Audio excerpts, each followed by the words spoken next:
मैं ओशो के प्रवचन माला की श्रृंखला क्रांति बीज को पढ़ता था। ऐसा लगता था जैसे जीवन के विभिन्न पहलुओं के संबंध में ओशो ने जिस तरीके से अपनी बातों को रखा है, सहज ही भीतर चेतना को जागृत कर दे किसी मनुष्य का, अगर उसे ढंग से पढ़ लिया जाए और समझ लिया जाए। हालांकि पढ़ने से तात्पर्य केवल बुद्धि एकत्रित करने मात्र से नहीं है, क्योंकि ओशो ये भी कहते रहे हैं कि बुद्धि और धर्म दोनों दो अलग चीजें हैं। जीवन के तीन स्तर अगर देखे जाएं तो विवेक, बुद्धि और वृत्ति। हम में से ज्यादा लोग वृत्ति के स्तर पर जीवन को जीते हुए चले जाते हैं। वृत्ति अर्थात बिल्कुल अंधा सा रास्ता, जिसमें हमने केवल यह देखा लोगों को जाते हुए, हमने उसी मार्ग को चुन लिया। उसमें हमारा खुद का अपना अनुभव नहीं था।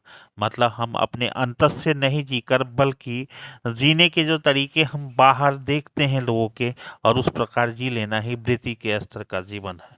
जबकि बुद्धि जो है वो मध्यम स्थिति है। बुद्धि का मतलब है अर्ध मूर्छा। कुछ जगह से, कुछ सोए से, कुछ सोए सोए से जगह से जीवन को जी लेना, मान्यताओं को मान लेना, बस सहज ही स्वीकार कर लेना कि यही धर्म है, यही रीति है। उस जीवन को बुद्धि का रीति कहा जा सकता है। लेकिन विवेक जो है वो एक जागृत अवस्था है। विवेक के स्तर का जीवन मतलब एक जागृत जीवन। ओशो ने जिस तरीके से समझाया है कि कैसे कोई त्यागी बनकर धार्मिक होना चाहता है, जबकि धर्म का त्याग से कोई लेना देना ही नहीं। वैसे भी त्याग किया जा ही नहीं सकता, तो फिर त्याग कठोर या सुगम होना या आवश्यक होना आवश्यक कैसे हो सकता है। उसको कहते हैं कि त्याग का अर्थ है कि आप भोग नहीं करोगे। तो ज्ञान का अर्थ है त्याग, और ये तो परिणाम है, त्याग कोई क्रिया नहीं है। उसको ऐसा कहते रहे हैं। अर्थात अगर आपने जान लिया कि जो जिसके प्रति भोग है, भोग की भावना है, उसका कोई मूल्य ही नहीं है, निर्मूल्य है, तो स्वतः आप उसे त्याग देंगे। तो इस प्रकार त्याग कोई क्रिया नहीं है, बल्कि परिणति है, परिणाम है उस ज्ञान का, उस परिचय का। जिस परिचय से आपको ये परिचय हुआ, ये ज्ञान हुआ, ये अनुभव हुआ कि यह तो ऐसी कोई वस्तु है ही नहीं जिसके पीछे अपने समय और जीवन को खराब किया जाए, तो निश्चित रूप से वहाँ आप उससे विरक्ति हो जाएगी।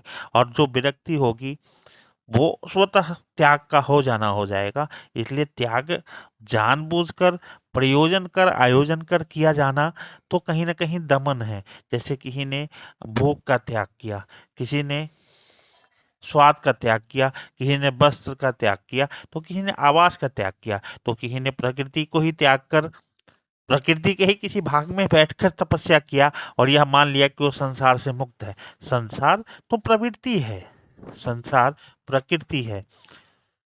बाहर की तरफ की जो प्रवृत्ति है वही मात्र संसार नहीं है। प्रवृत्ति खुद में एक संसार है। प्रवृत्ति जिस तरफ भी लेके जाए, किसी को धन की प्रवृत्ति जागृत हो गई तो भी समझ लो वो संसार से मुक्त नहीं हो पाया।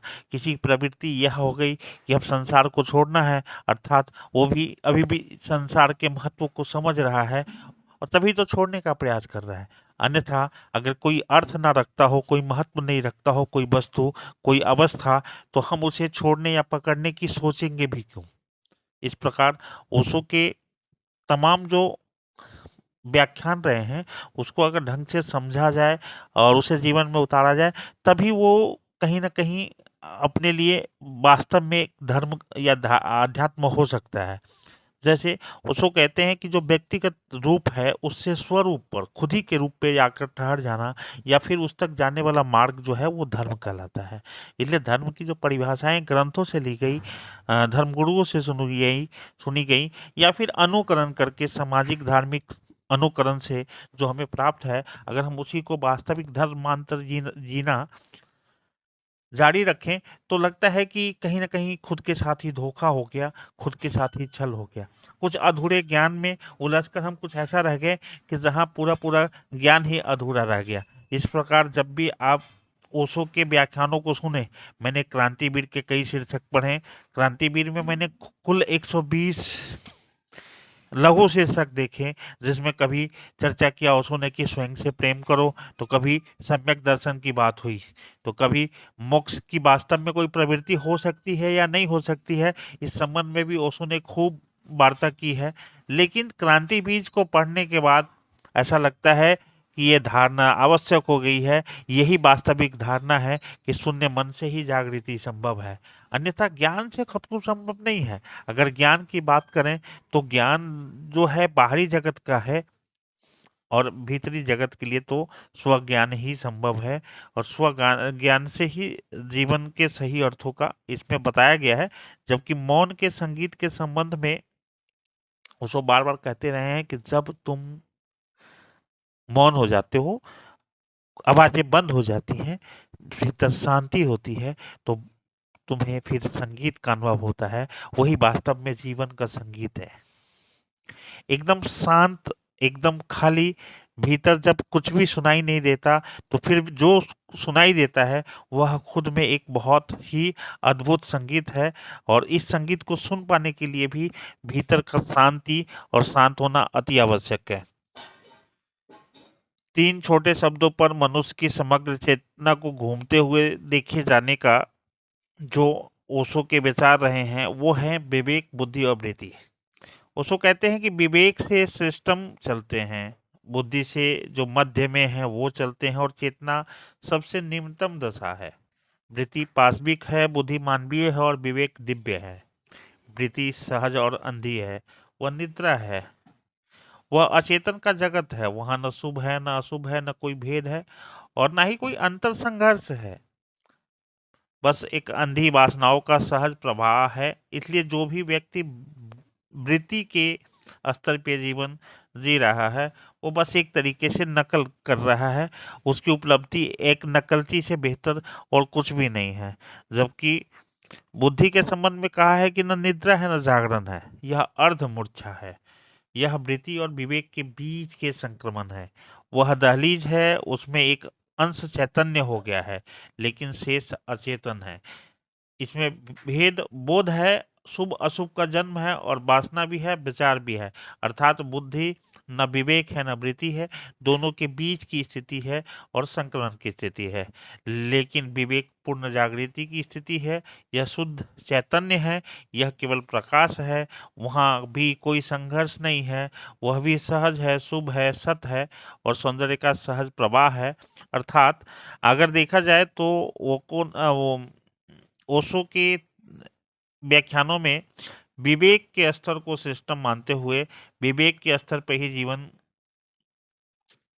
की वास्तविक जीवन की परिकल्पना हुई है, की गई है। क्रांति बीज को पढ़ते हुए निश्चित रूप से लगता है कि भीतर इस सदगुरु के वचनों ने, आध्यात्मिक गुरु के वचनों ने भीतर से जागरण की पूरी व्यवस्था छोड़ रखा है। जिसने भी क्रांति बीज का अध्ययन किया होगा, तय है कि उसने जीवन में वह सब तमाम सत्य पाया होगा, जिन सत्यों का चित्रण, जिन सत्यों का को परिभाषित ढंग से अब तक किया न गया हो किसी भी सदगुरु द्वारा।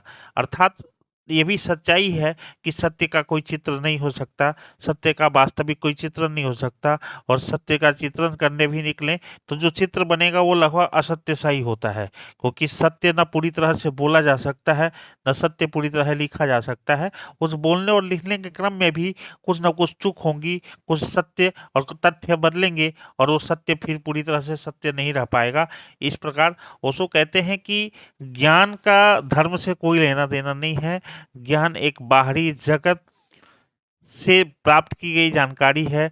धर्म भीतर के स्वरूप को समझने, उसे उसी के व्यवहारिक स्वाभाविक स्वरूप में जीने, और उन भावनाओं के स्तर पर जीवन का अर्थ जो है वो धर्म है। उसका बाहरी ज्ञान, किताबी ज्ञान, केवल जानकारी प्राप्त कर लेने से कुछ लेना देना नहीं है।